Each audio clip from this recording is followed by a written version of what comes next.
ओरैनोथ' आङो माने थांनाय समफोराव बिपिएफ दोलोखौनो आङो सापर्ट खालामनानै बहुद बोसोर आङो मावबोदोंमोन आरो जा आंजों थाफानाय बिथाङाबो फाउन्डारानो होनजायो। माखासे बिपिएफनि निति आदर्शफोरखौ बजबनानै जोङो खामानि मावदोंमोन।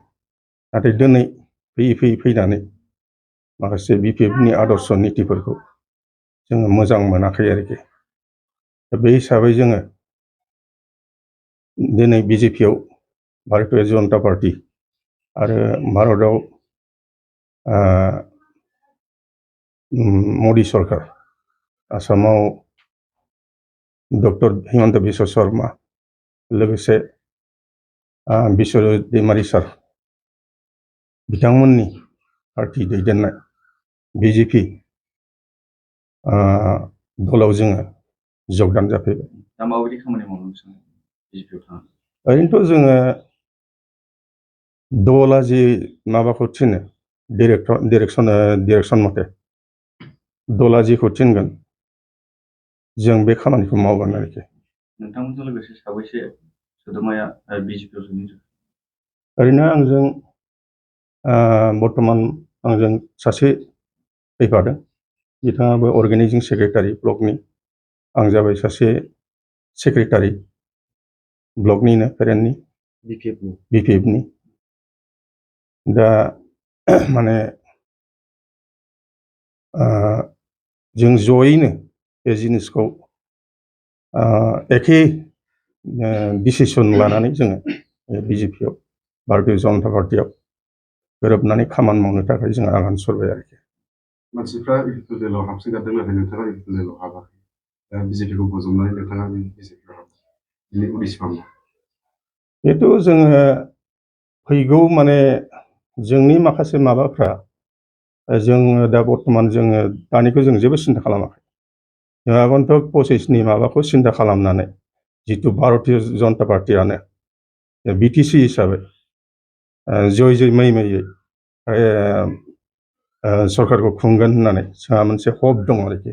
बिनि थाखायनो जोङो दिनै भारतीय जनता पार्टीआव हिमन्त बिश्व शर्मा सार दैदेननाय आरो बिश्वजित सारनि दैदेननाय दलाव जोङो जइन जाफैबाय। जिहेतु नैबे क'क्राझार लकसभा समष्टियाव बिजेपिनिफ्राय केन्डिडेटखौ फोसावाखै एबा होआखै, जयन्त बसुमतारीखौ एनडिए एलायन्स हिसाबै होदों, नोंथांमोना बिथांखौ सापर्ट खालामो? निस्सय दला जेखौ माने थिनदों जों बे हिसाबैनो दलनि थिननाय मथे जोङो थांनांगोन आरोखि। गिबियावनो आङो निउस चेनेल नोंथांमोनखौ बरायग्रोनानै लाग्रोबाय। दा आंनि बिजेपि दोलोआव हाबनायनि खारनानो जाहैबाय माने जोङो सिगां समनिफ्राय बिपिएफआव मैखोमै खामानि मावबोदोंमोन। नाथाय बाहाय जोङो दुखु खस्थ'जोंबाबो बहुद खस्थ' खालामनानै जोङो जोंनि समष्टिनि खाम्फा सार आरो समाव एमएलए हिसाबै बिदिनो चन्दन सार बिथांमोनखौ जोङो बहुद खस्थ' खालामनानै जोङो देरहाहोहरदोंमोन। नाथाय सम आरो बोथोरखौ नाहरनानै जोङो दा माखासे परिबेसखौ नायनानै जोङो दा बिपिएफखौ नागारनानै जोङो दा बिजेपि दोलोआव जगदान जादों। माने बिजेपिनि खामानि मावनाय जेसेबांनाखि ग्रासरुट लेभेलनिफ्राय गोजौ लेभेलसिम खामानि मावदों, बेखौ जोङो नोजोर बोनानै जाहाथे जोंनि फिउचारखौ जोङो मोजां खालामलांनो हायो, बिनि थाखायनो आङो बिजेपि दोलोआव जगदान जाबाय। इउपिएफनिफ्राय कंग्रेसनि गुबुन बिजाथिफ्रा माने गसंदों हिसाबै एनडिएआव बिजेपि आरो इउपिपिएल एलायन्स हिसाबै दङ। बे हिसाबै सोरखौ देरहागोन सानो नोंथांमोन? जोंथ' दा बिजेपिआव हाबनाय हिसाबै जिनाखि एलायन्स सरकार, एनडिएनि जिनाखि केन्डिडेट होजानाय जयन्त सार, बे जयन्त सारखौ जोङो निस्सय जों देरहाहोनांगोन। दा बे देरहाहोनायनि उनाव जिनाखि फैगौ 2025आव बिटिसि इलेक्सन जानो थांगासिनो दङ, बावहाय बिजेपि हिसाबै मोनफ्रोमबो समष्टियावनो केन्डिडेट होनायनि प्लान पलिसिखौ जों लानायखौ नुदों। आरो जों बिनि थाखायनो फैगौ 25नि जिनाखि बिटिसि इलेक्सन, बाहाय जों मैखोमै खामानिखौ मावसिननो हागोन होननानै आङो मिजिंथिदों।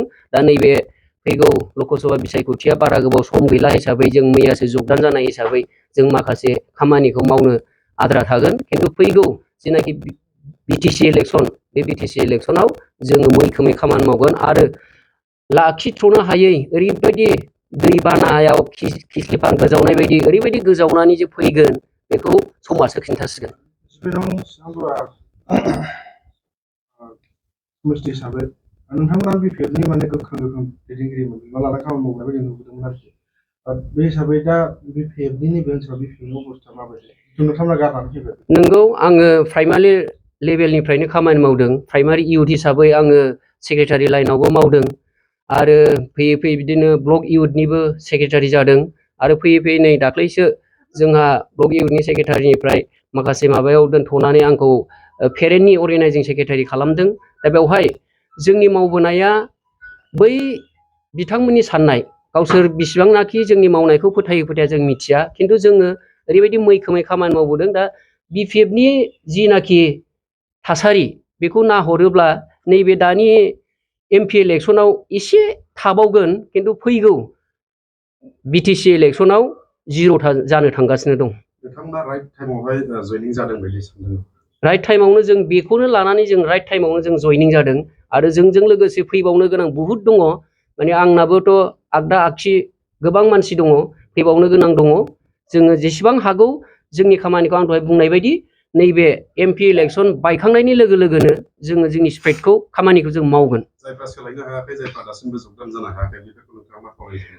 आं आसा खालामदों जाय बिथांमोनहा गोनो गोथो साननानै दङ बिजेपिआव थांबा मा जागोन इउपिपिएलआव थांबा मा जागोन बेफोरखौ गोनो गोथो साननानै दङ कंग्रेसआव थांबा मा जागोन बेफोरखौ गोनो गोथो साननानै दङ बेखौ आं खावलायनो लुबैदों जोंहा जोंनि माखासे नेम निथि बा जोंहा फार्स्ट एकर्ड जानानै थांबाय नैथि एकर्ड जाबाय दा नैथि एकर्डआवबो जोंनि जेसेबांनाखि खामानि मावनांगौ बेखौ जों मावजोबनायखौ नुनो थाङाखिसै ओंखायनो जों थामथि एकर्ड खालामनो थाखाय जोङो बिटिसिआव बिजेपिखौनो मैखोमै सापर्ट खालामनानै जोङो थामथि एकर्डआव जोङो मा दफाफोर मावनांगौ दङ जों बेखौ मावनायनि प्लान पलिसिखौ जों लाहोगोन। नोंथाङा बिपिएफ दोलोनिफ्राय बिजेपि दोलोआव फैबाय आरो बे बिपिएफ दोलोनि माखासे स्ट्रेंथआ बोलोफ्रा माबायदि जानानै दं?